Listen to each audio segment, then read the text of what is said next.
ಸುಲಭ ಆಗುತ್ತೆ. ಮಾನ್ಯ ಮುಖ್ಯಮಂತ್ರಿಗಳೇ, ನಿಮ್ಮ ಶಾಸಕರ ಬಗ್ಗೆ ನಿಮಗೆ ವಿಶ್ವಾಸ ಇಲ್ವಾ? ಧನ್ಯವಾದ. ಕಾರ್ಯ ನಡೀತಾ ಇದೆ ಬಿಜೆಪಿಯವರ ಒಳಸಂಚಿನಿಂದ ಅನ್ನೋದು ಕೇಳಿ ಬರ್ತಾ ಇದೆ. ನಾಗೇಂದ್ರ ಅವರು ಒಬ್ಬ ಅನುಭವಿ ರಾಜಕಾರಣಿ.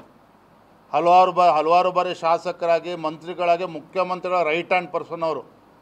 ಮುಖ್ಯಮಂತ್ರಿಗಳ ರೈಟ್ ಹ್ಯಾಂಡ್ ಪರ್ಸನ್ನು. ಹೊಡೆದ್ರು ಬಡಿದ್ರು ಬೆದರಿಸಿದ್ರು ಮುಖ್ಯಮಂತ್ರಿಗಳು ಅನಾವಶ್ಯಕವಾಗಿ ಮುಖ್ಯಮಂತ್ರಿ ಹೆಸರು ಹೇಳೋದಿಲ್ಲ ಪಾಪ ಅವನು. ಯಾಕೆಂದರೆ ಮುಖ್ಯಮಂತ್ರಿಗಳ ಬಗ್ಗೆ ಅಷ್ಟು ಕಮಿಟ್ಮೆಂಟ್ ಇದೆ. ಆಗ ದಯವಿಟ್ಟು ಆ ರೀತಿಯೆಲ್ಲ ತಿಳ್ಕೊಬೇಡಿ ನೀವು. ಧನ್ಯವಾದ. Thank you. ಈ ಹಣವನ್ನು ಸಂಡೂರು ತಾಲೂಕುಗಳಿಗೆ 4 ಮಂದಿಗೇನೋ ರವಾನೆ ಆಗಿದೆ, ಹವಾಲಾ ಮುಖಾಂತರ ರವಾನೆ ಆಗಿದೆ ಅಂತ ಮಾಹಿತಿ ಎಲ್ಲ ಬರ್ತಾನೆ ತನಿಖೆ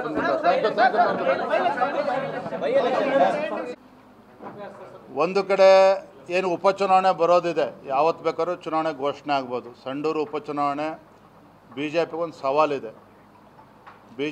ಸವಾಲಿದೆ. ಸಾಕಷ್ಟು ಜನ ಆಕಾಂಕ್ಷಿಗಳಿದ್ದಾರೆ.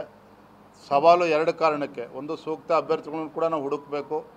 ಮತ್ತೊಂದು ಕಡೆ ರಾಜ್ಯ ಸರ್ಕಾರದ ಹಣ ಹೆಂಡ, ಅವರ ಅಧಿಕಾರದ ದುರ್ಬಳಕೆ, ಇವೆಲ್ಲವನ್ನು ಕೂಡ ಮೆಟ್ಟಿ ನಿಂತು ನಾವು ಚುನಾವಣೆಯನ್ನು ಎದುರಿಸಬೇಕು. ಇವೆಲ್ಲವೂ ಸವಾಲು ನಮ್ಮ ಮುಂದಿದೆ. ಸೂಕ್ತ ಅಭ್ಯರ್ಥಿಯನ್ನು ನಾವು ಚರ್ಚೆ ಮಾಡಿ ನಾವು ಘೋಷಣೆ ಮಾಡ್ತೇವೆ.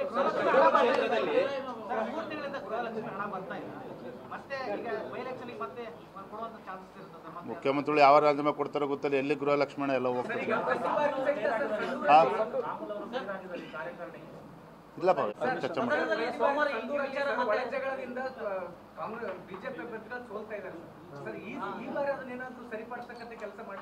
ರಾಜ್ಯದ ಅಧ್ಯಕ್ಷ ನನ್ನ ಕರ್ತವ್ಯ ಇದೆ.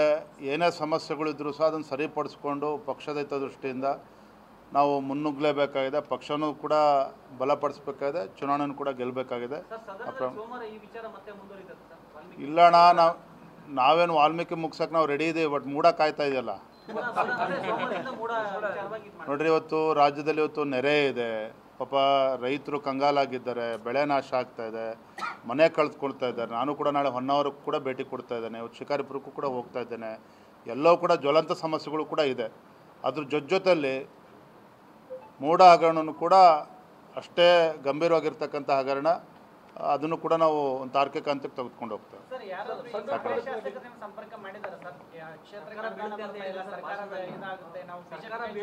ಹೇಳ್ತಾ ಇದಾರಲ್ಲ, ನನ್ನ ಸರ್ಕಾರ ಅಲ್ಲಾಡಿಸ್ತಾ ಇದ್ದಾರೆ ಅಂದ್ರೆ ಪಾಪ ಅವ್ರಿಗೆ ಅಭದ್ರತೆ ಕಾಡ್ತಾ ಇದೆ. ಡಿ ಕೆ ಶಿವಕುಮಾರ್ ಕೇಳ್ಬಿಟ್ಟು ಹೇಳ್ತೇನೆ. Thank you.